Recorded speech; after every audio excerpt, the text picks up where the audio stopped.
Hi there, this is David and welcome to the top 10 black sheep of famous RPG franchises. When game series run on for many years, it's inevitable that some stinkers will find their way into their hallowed halls. So, that's what I want to look at here. 10 games that are part of famous, good franchises, but they just missed the mark, and now they're well known as the worst in their respective series.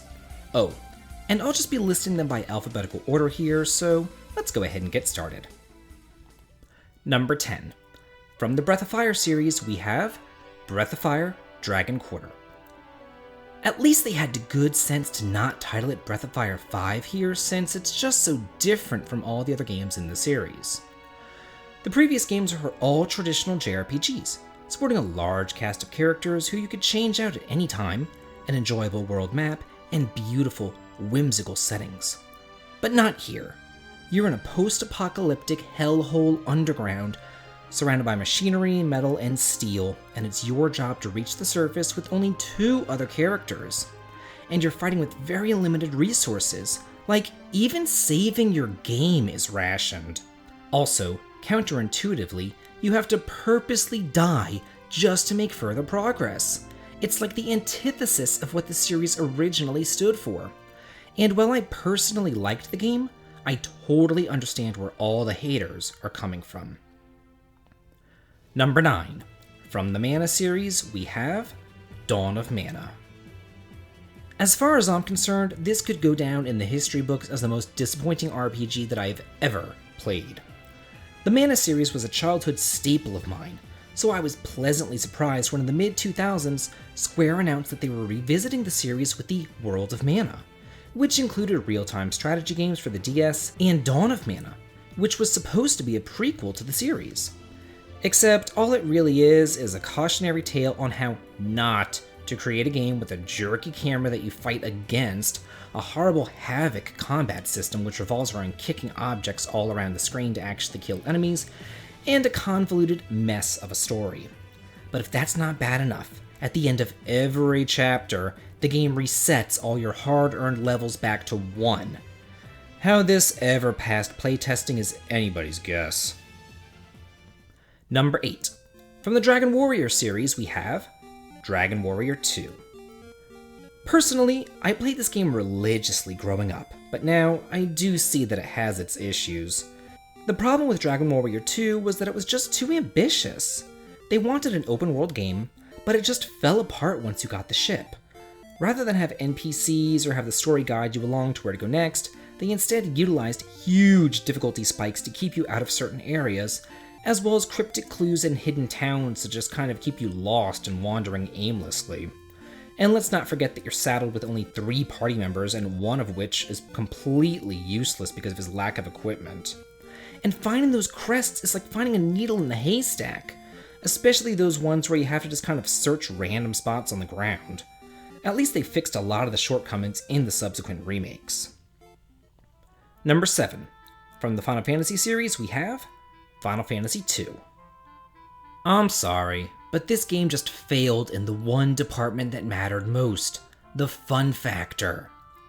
While I could find good things to say about just about every other game in the series, I really can't here. While it tried to tell a grandiose story and implemented new features like the password system, it really just failed in every single which way possible. The open world is interesting, but overwhelming, and it's hard to know what to do or where to go next. Every dungeon is plagued by those rooms to nowhere, which serve to just kill you. But the nail in the coffin is the leveling system.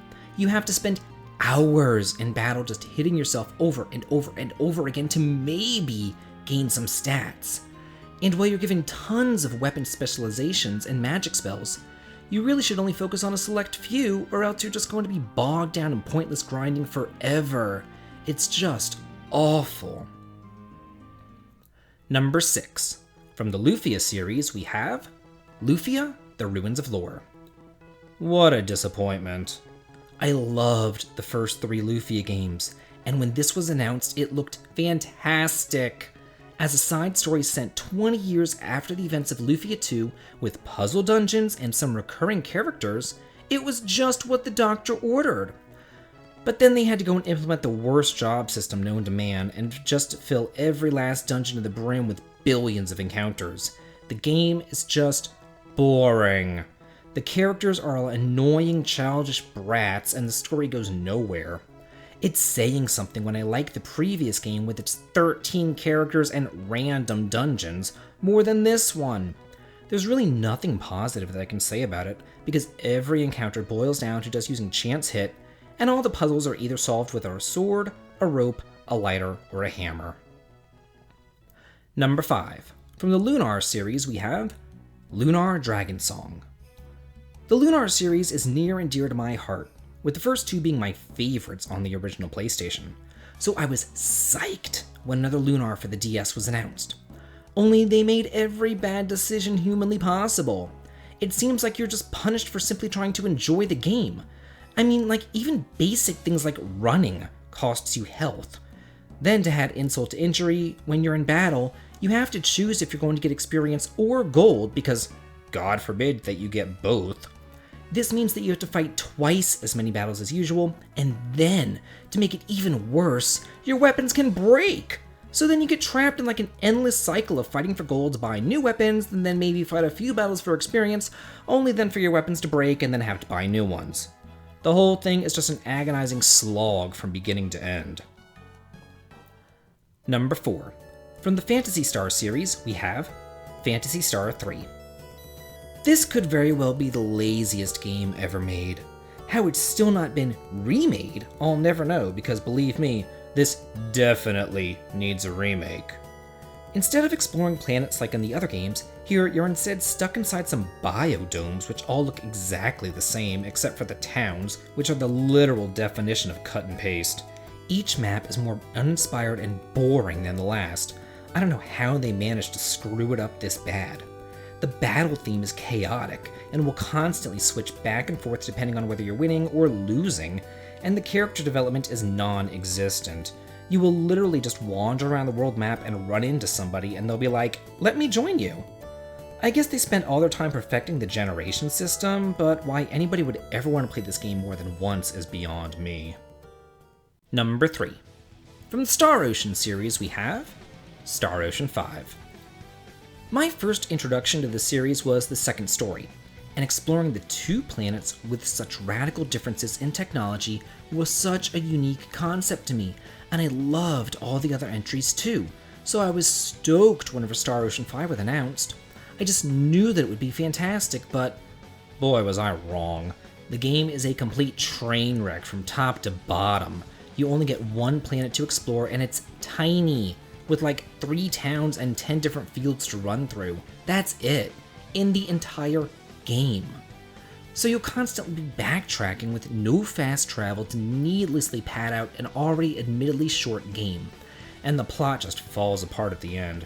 Random moppets just like come out of nowhere and give big evil speeches, then you kill them in like 2 seconds just to be thinking, who the hell was that guy? It's just such a disappointing end to a fantastic franchise that had so much potential. Number 2. From the Suikoden series we have Suikoden 4. While the Suikoden series is one of my absolute favorites owing to the world building, history, recurring characters, and deep lore regarding the 27 true runes, the other mainline Suikoden games all took place on different continents of the world. But Suikoden 4, however, branched out and instead focuses on the island nations located in the south. Personally, I actually liked this game, but I can put my feelings aside to let the masses know that it is widely considered to be the worst in the series. As such, the world is dominated by the ocean, and you'll be spending a lot of time sailing, slowly, over huge, vast tracts of water. But that's not the main drag.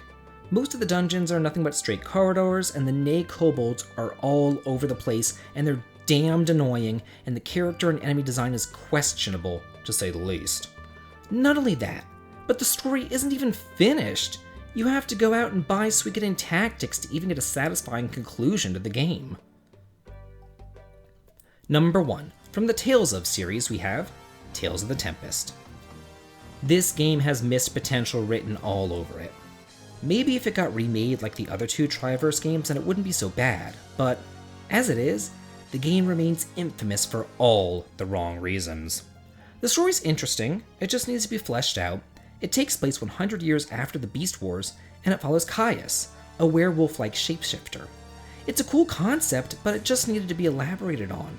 It's too bad that the game is only like 10 hours long, and the AI is notoriously terrible. The entire party is extremely unbalanced, the graphics are bare-boned, and the game just kind of abruptly ends. Namco just dropped the ball and released a half-finished, crummy game. I mean, it was so bad that Namco even downgraded it from a mothership title to an escort title. Ouch. Well, that's it for the top 10 black sheep of famous RPG franchises. If you'd like to see some more rankings, I have plenty listed in the video description. Do you agree or disagree? Let me know in the comments. And if you like this, please like, comment, and subscribe, and have a good day.